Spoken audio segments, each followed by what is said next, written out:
Namaskar and welcome to one more episode of What Does This Data Say? I don't know how many of you thought so that this time around the speech of our Prime Minister, Mr. Narendra Modi, on 15th August from the Red Fort was very uncharacteristic of him.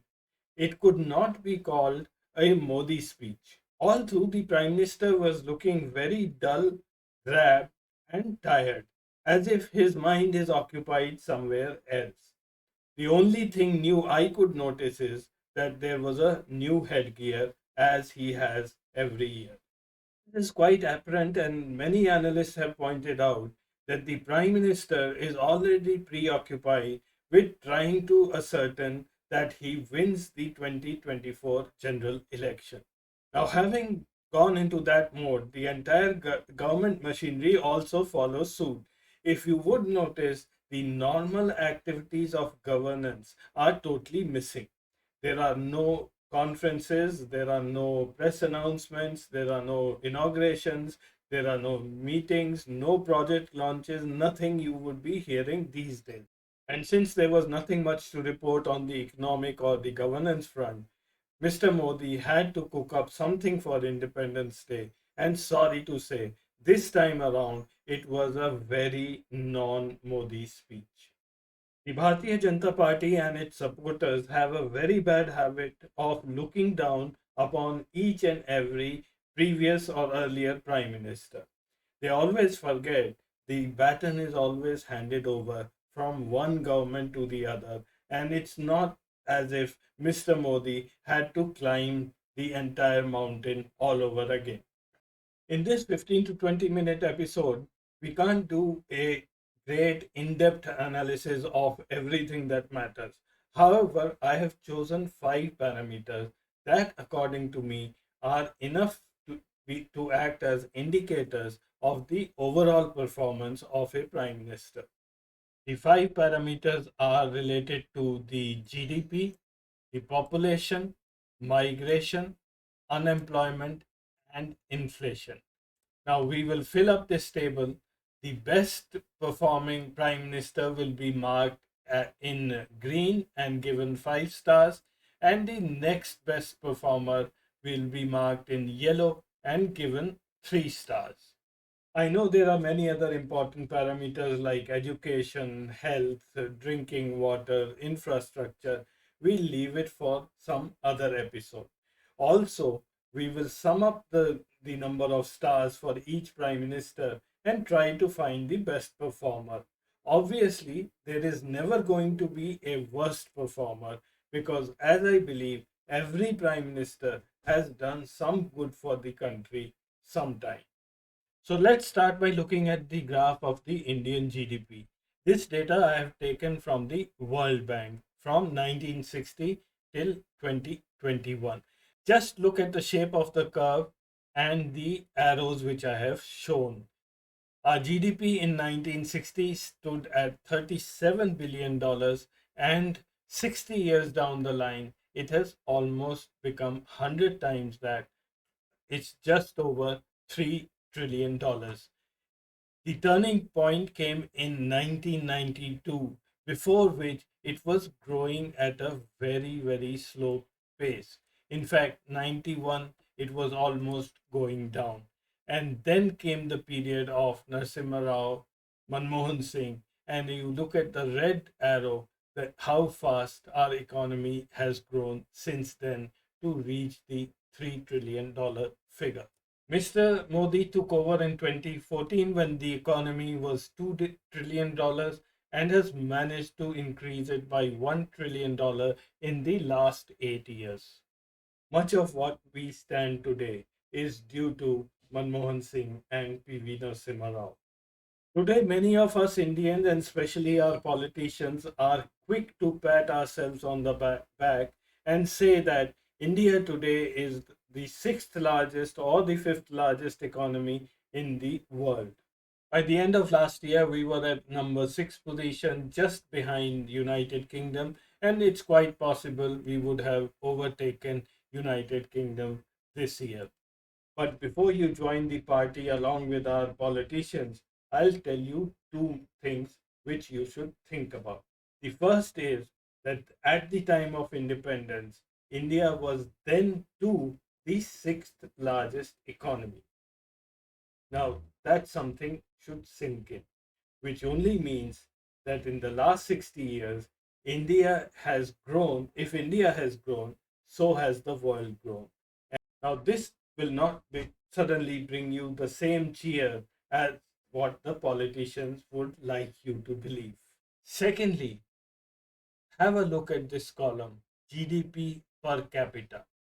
India's GDP is only little over $2,000, while the others in this list, the top 10 or 12, are all above $30,000, $50,000, $60,000. We still remain a relatively poor country. Now, if I sort the same table on the per capita GDP, the story is completely different. In terms of per capita GDP, India is at the 150th position. It is one step below Bangladesh and about 12 notches above Pakistan. The highest per capita GDP is that of Ireland with over $100,000, and US stands at the fifth position at 69,375 US dollars. And this is one reason I always advise people to look at the per capita figures rather than the aggregate figures. One aspect of the GDP to be looked at is the GDP doubling rate. Now, that gives you an idea of the state of political affairs within the country and the governance provided by the Prime Minister of the day. Now, this is the GDP doubling chart. I start with 1960 at $37 billion. Why 1960? Because from 1960 onward, the data is available in the World Bank archives. Now, the first period of doubling was almost 12 years. That is from 1960 to 72, when the GDP reached $71.5 billion. This was the period mostly with Nehru, Shastri, and little bit of Indira Gandhi. Next time around, the GDP doubled much faster in 6 years. This is the period when Indira Gandhi was fully under in control, the emergency period, and leading to her ouster in 1977. GDP became $137 billion by the end of 78. The next doubling period is of 9 years between 78 and 87. This was again a period of political instability. Indira Gandhi's second term, her assassination, Rajiv Gandhi taking over. Now, after this, it takes 16 years to double the GDP to come to 600 billion, 87 to 2003. This has been the worst period in the history of India as far as economics goes. Political instability all through, and whatever could go wrong went wrong during this period. Lastly, from when Manmohan Singh comes, it took only 5 years again to double the GDP to bring it close to $1.2 trillion, and thereafter, in 8 years, to 2 trillion to $2.2 trillion, and then the baton was handed over to Modi. Now, this is where you will see that how Modi has been struggling with the economy. If I take an average growth rate to be of 8% for the next 5 years, the our economy may reach $5 trillion by 2027, and by that time it will be 11 years. Again, one of the highest periods for a GDP to be doubling. Today, our GDP stands around $3 trillion. So let's see who was the best performer in handling the GDP. This chart shows the average GDP growth rates during the tenure of each of these prime ministers. The best rate, of course, is Morarji Desai, but I have neglected him because his tenure was too short. Thereafter comes Manmohan Singh at the top position with 11.8% growth rate, and followed by Nehru with 11.8%. 1% for the period for which I have analyzed the data. These days, not only is Modi acting very similar to how Indira Gandhi was acting just before the emergency, his economic performance also seems to be equal to that of Indira Gandhi, who had given a growth rate of about 6.8 to 6.9, Modi on the same lines, 6.9%. Let me now talk about the second parameter, which is related to the growth of the population. According to an RBI document, our population today stands at 139 crores. In this, 38.8% of Indians are below the age of 18, that is about 54 crores, the remaining 85 being the voters in this country. India remains a young country. The people in the age group of 19 to 35, also known as the millennials, stand at around 40 crores. The senior citizens above 60 at 10 crores. Population growth rates don't seem to be an issue anymore. What is going to become an issue very soon is when all these millennials start becoming senior citizens. How the country is going to handle 30% of its people as senior citizens. This is the population growth rate curve starting from 1960 onwards. There was a period when the population kept growing up till 1981, and that's when Indira Gandhi decided to give family planning a push, and the famous slogan "Hum do, Hamare do" was announced. This 2% growth rate was notoriously known as the Hindu rate of growth. Successive governments kept up the thrust to limit the growth rate, and the fruits of which we see today when the growth rate has fallen below 1%. So, which prime minister brought out the biggest change in the population growth rates? Let's have a look. This graph shows the change in the growth rate. This is not the growth rate, it's the change in the growth rate. The biggest change was brought about in the growth rate, in the population growth rate during Manmohan Singh's time. And before that, it was during Nehru's time. So, yet again, for bringing down the growth rate, it was Manmohan Singh and Jawaharlal Nehru. The third parameter which I'm going to talk about is net migration.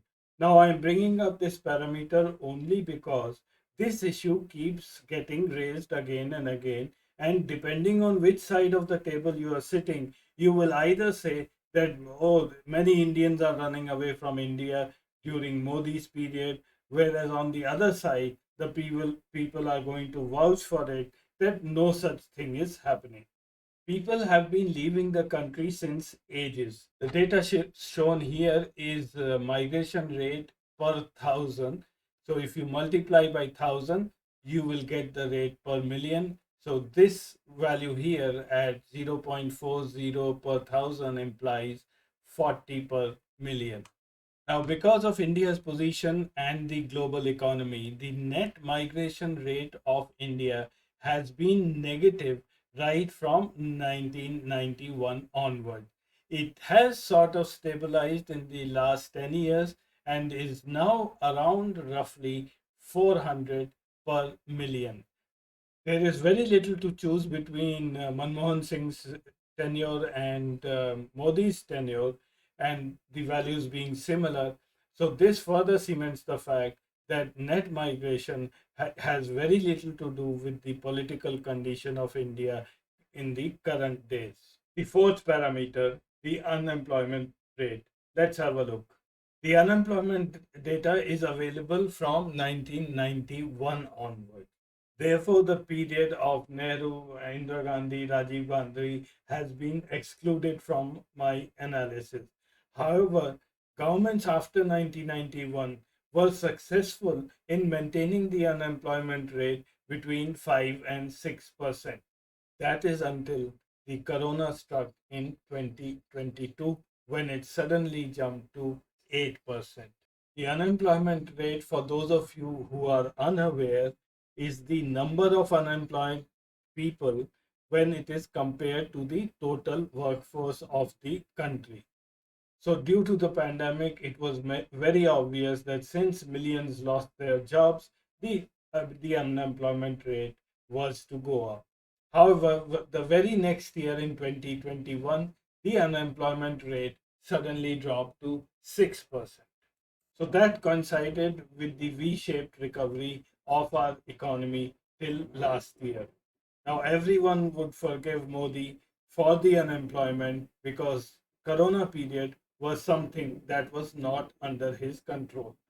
However, the things did not stop there for Modi. Have a look at this figure. The very next year, that is today in 2022 July, the unemployment rate is back to 7.8%. So unemployment was almost back to what it was during the Corona year. And this is what the opposition has been saying, that we are undergoing a phase of jobless growth. If I plot the average unemployment growth during the tenure of the prime ministers, again Narendra Modi figures as the worst performer. The best performance comes from Manmohan Singh, followed by that by PV Narasimha Rao. And the last parameter, inflation. Here is the inflation curve of India from 1960 to 2021. If you observe during Indira Gandhi's time, at one point of time, the inflation went up to 28.6%. Today, we get worried if it crosses 5%. However, Narendra Modi has been handling inflation rather well. From 2014 onwards, the inflation was below 5% till the period Corona struck. So let's look at the results. Who is the best and the second best prime minister to handle the issues on these five parameters? So the first one on GDP, Manmohan Singh tops with 5 stars, Nehru second. On population growth, again Manmohan Singh tops, Nehru second. On migration rate, Nehru tops, Narasimha Rao second. Unemployment, Manmohan Singh tops, second Atal Bihari Vajpayee, and on inflation, Nehru tops, and second place Narendra Modi. If we add up all these stars, Nehru is at top at 16, followed by Manmohan Singh at 15, and remaining are all in the range of 3 stars. So, two prime ministers almost 50 years apart are the ones which have done the maximum for our country. Now, before you jump and say, oh, but Modi had to face Corona, I will not buy that argument. My stand on this is very clear.